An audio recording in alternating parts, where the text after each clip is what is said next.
fear in a disciple-mentor relationship. Okay? Fear of a breach of Guru devotion.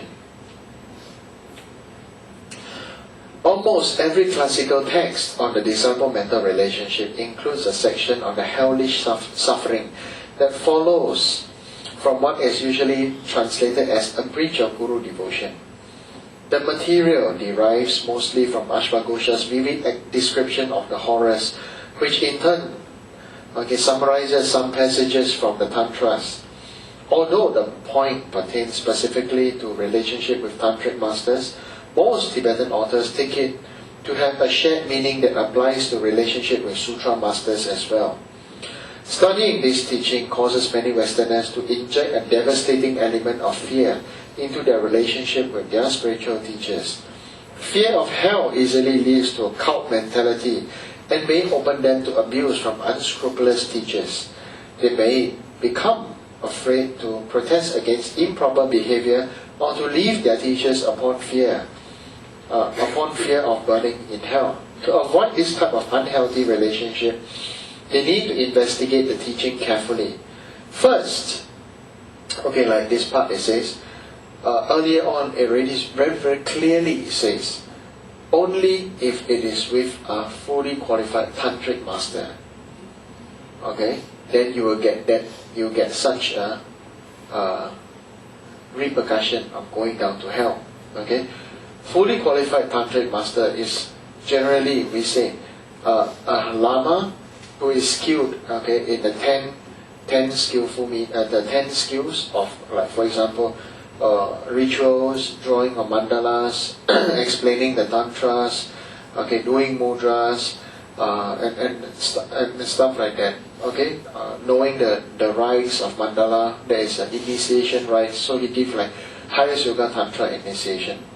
So those lamas, they are fully qualified tantric masters, whom they themselves have some tantric realizations.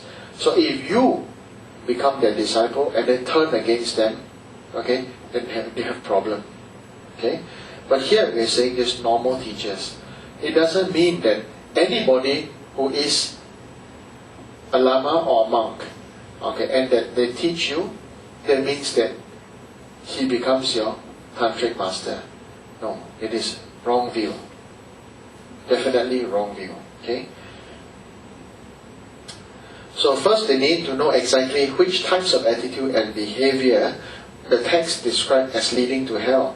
Otherwise, in the translation term Guru devotion has already misled them. The dubious phrase, a breach of Guru devotion, may have confused them even further. Then they need to understand the Buddhist concept of hell. Lastly, they need to appreciate the psychological implication of fear within a Western cultural setting. Self-destructive actions regarding to a spiritual mentor. Disastrous self-destructive actions regarding a spiritual teacher fall into three categories. 1. Building a disciple-mentor relationship with a misleading teacher. 2. Disbelieving the good qualities that one mentor actually has and thinking with a distorted, antagonistic attitude about them. 3. Relating distortedly to one's properly qualified mentor. Relating distortedly means being in violation of the first tantric root vow to avoid scorning or deriding one's tantric master.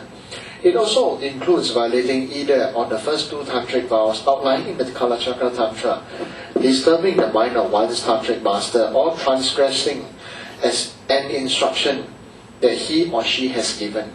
In the context of a breach of Guru devotion, both thinking with a distorted, antagonistic attitude and relating distortedly refer to changes in disciples' manners of relating to their qualified mentors after establishing disciple-mentor relationships with them. So we look at this sentence in context of a breach of Guru devotion.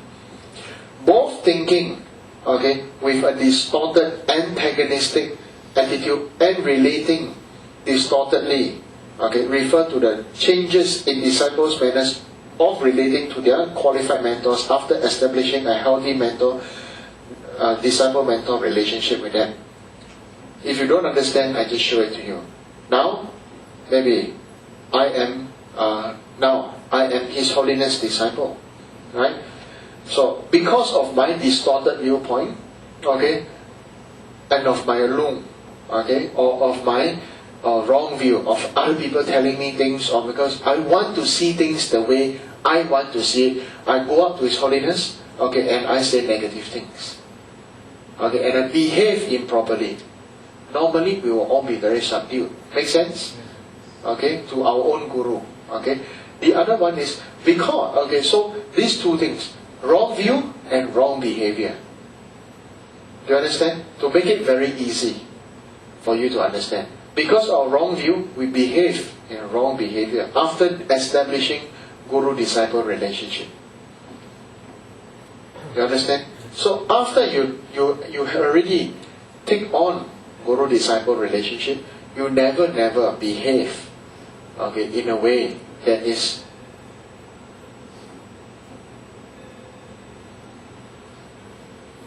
how do I say, uncalled for, I would put it. Okay, do not behave in a way where you don't need to behave. That means you have to always be aware of our own behavior, our behavioral patterns, and which comes from our mind. I'm getting very sleepy. It's going. We need to think. All the mind. I can see people's eyes.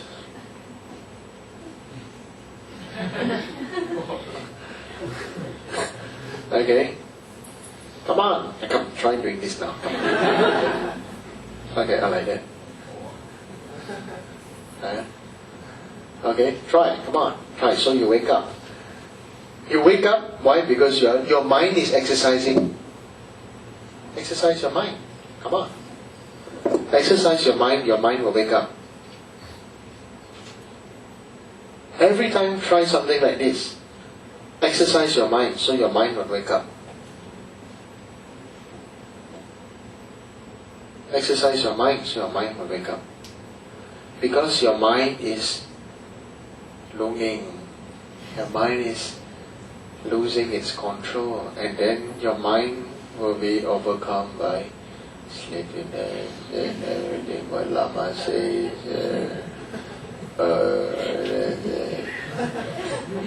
Right? First you listen very intensely, after you know why I know that? Because I was like that. My guru gives teaching, or first you listen, oh yes, take notes. After taking, my guru's voice becomes like this.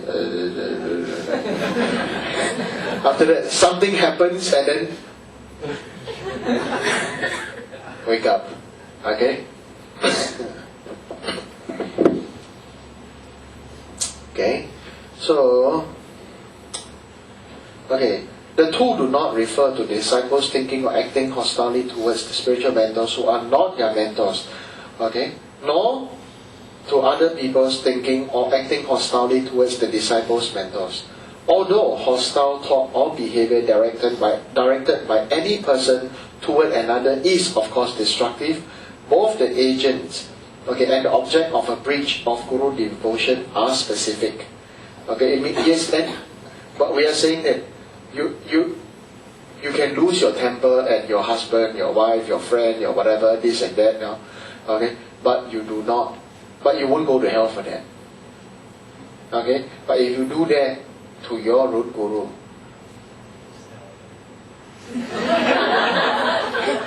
yeah, xiao liao, yeah. I think that's a very good Singaporean term that everybody would understand.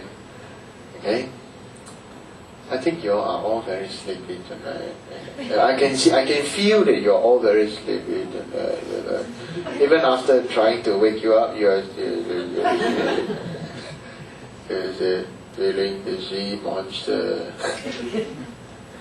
Okay, so I'm going to give in to your Z-ness, your ZZ-ness. Okay?